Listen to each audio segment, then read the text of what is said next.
पंतप्रधान नरेंद्र मोदी यांनी आज केरळमधील वायनाड येथील मदत शिबिरात भूस्खलनग्रस्तांची भेट घेतली। सुरुवातीला 400हून अधिक लोकांचा मृत्यू झालेल्या भूस्खलनामुळे झालेल्या विनाशाचे मोजमाप करण्यासाठी पंतप्रधानांनी जिल्ह्याचे हवाई सर्वेक्षण केले। दरम्यान वायनाडमधील भूस्खलनाच्या दुर्घटनेनंतर केंद्राने तात्काळ उपाययोजना केल्या, कारण त्यांनी एनडीआरएफ, लष्कर, वायुसेना, नौदल, अग्निशमन सेवा आणि नागरी संरक्षणातील 1200हून अधिक जवानांना बचाव आणि मदत कार्यासाठी तैनात केले आहेत।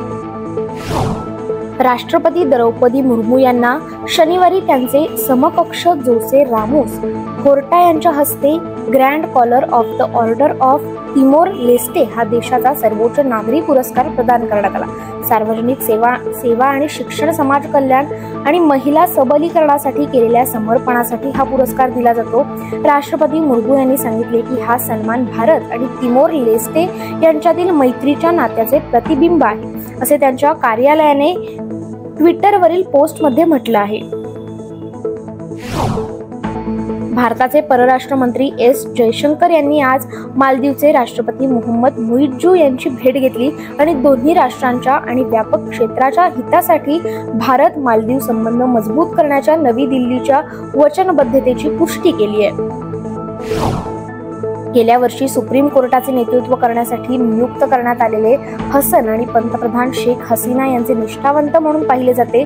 त्यांना राजधानी ढाका येथील न्यायालयाबाहेर जमलेल्या निदर्शकांनी पायउतार होण्यास सांगितले होते। आज त्यांच्या राजीनाम्याची मागणी वाढल्याने बांगलादेशच्या सरन्यायाधीशांनी आपल्या पदावरून पायउतार होण्याचा निर्णय घेतलाय। कमला हॅरिस आणि डोनाल्ड ट्रम्प यांची पहिली डिबेट येत्या 10 सप्टेंबरला होणार आहे। ट्रम्प आणि कमला हॅरिस हे पहिल्यांदाच समोरासमोर येऊन एकमेकांशी भिडणार आहेत। याआधी झालेल्या डिबेटमध्ये डोनाल्ड ट्रम्प यांनी जो बायडन यांचा पराभव केला होता, परंतु बायडन यांनी माघार घेतल्यानंतर आता कमला हॅरिस यांना उमेदवारी जाहीर झाली आहे। डोनाल्ड ट्रम्प आणि कमला हॅरिस यांच्यात 3 डिबेट होणार आहेत। ट्रम्प यांनी गुरुवारी एका पत्रकार परिषदेत ही माहिती दिली। दोन्ही नेत्यांमध्ये वादविवाद होणे खूप महत्त्वाचे असणार आहे।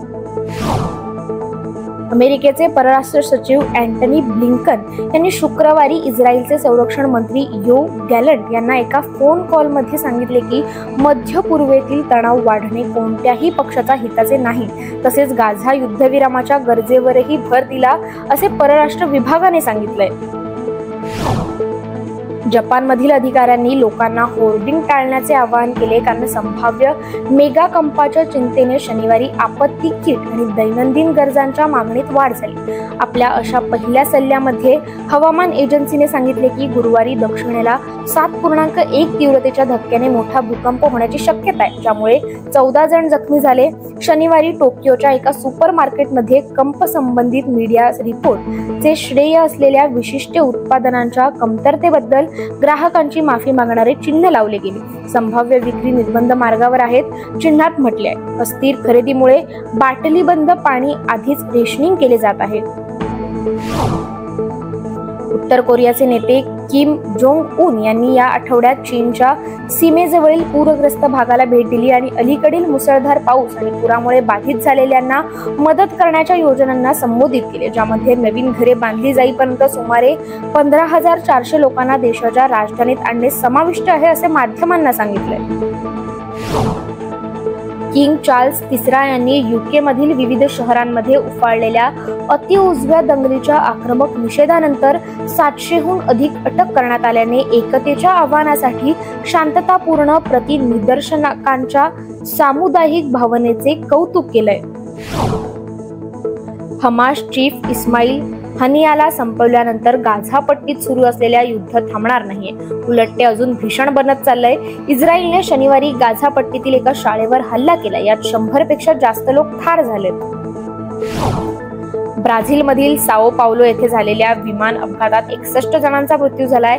या विमानात 57 प्रवासी आणि 4 क्रू मेंबर्स प्रवास करत होते। अपघातानंतर विमानातील सगळ्यांचाच मृत्यू झालाय। या विमान दुर्घटनेच्या चौकशीत आपण पूर्ण सहकार्य करणार असल्याचं एटीआर या फ्रेंच इटालियन विमान कंपनीने म्हटलंय। विमान कोसळलं त्या भागातील एका घराचं नुकसान झालं असून सुदैवाने कोणीही जखमी झालं नसल्याची माहिती अधिकाऱ्यांनी दिली आहे।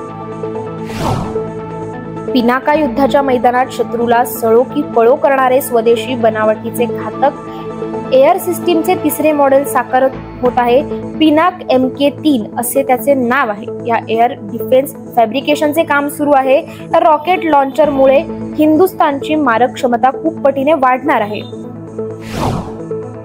भारत आणि मालदीव यांनी द्वीपसमूह राष्ट्रांमध्ये युनिफाईड पेमेंट्स इंटरफेस सादर करण्यासाठी करारावर स्वाक्षरी केली आहे, ज्याचा पर्यटन क्षेत्रावर अत्यंत सकारात्मक परिणाम होईल असे परराष्ट्र मंत्री S जयशंकर यांनी सांगितले. जयशंकर यांच्या मालदीवच्या 3 दिवसीय अधिकृत दौऱ्यादरम्यान शुक्रवारी या सामंजस्य करारावर स्वाक्षरी करण्यात आली. भारतीय राष्ट्रीय पेमेंट कॉर्पोरेशन आणि मालदीवचे आर्थिक विकास आणि व्यापार मंत्रालय यांच्यात सामंजस्य करारावर स्वाक्षरी करण्यात आली आहे. खेळाचा महाकुंभ समजल्या जाणाऱ्या ऑलिम्पिकमध्ये भारतीय खेळाडूंनी चमकदार कामगिरी केली आहे. 26 जुलै रोजी सुरू झालेल्या पॅरिस ऑलिम्पिकमध्ये भारताने आतापर्यंत 5 पदकांची कमाई केली आहे. मात्र आपापल्या स्पर्धा झाल्यानंतर अनेक खेळाडू मायदेशात परतलेत. पण भारतीय ऑलिम्पिक असोसिएशनने पॅरिस ऑलिम्पिकच्या समारोप समारंभासाठी हॉकी संघाचा गोलरक्षक PR श्रीजेश आणि नेमबाज मनू भाकर यांची भारतीय दलाचे ध्वजवाहक म्हणून निवड केली आहे. विनेश फोगटच्या ऑलिम्पिक अपात्रतेविरुद्धच्या या खटल्यात ज्येष्ठ वकील हरीश साळवे यांनी आंतरराष्ट्रीय क्रीडा लवादासमोर फोगटची आणि भारतीय ऑलिम्पिक समितीची बाजू मांडली.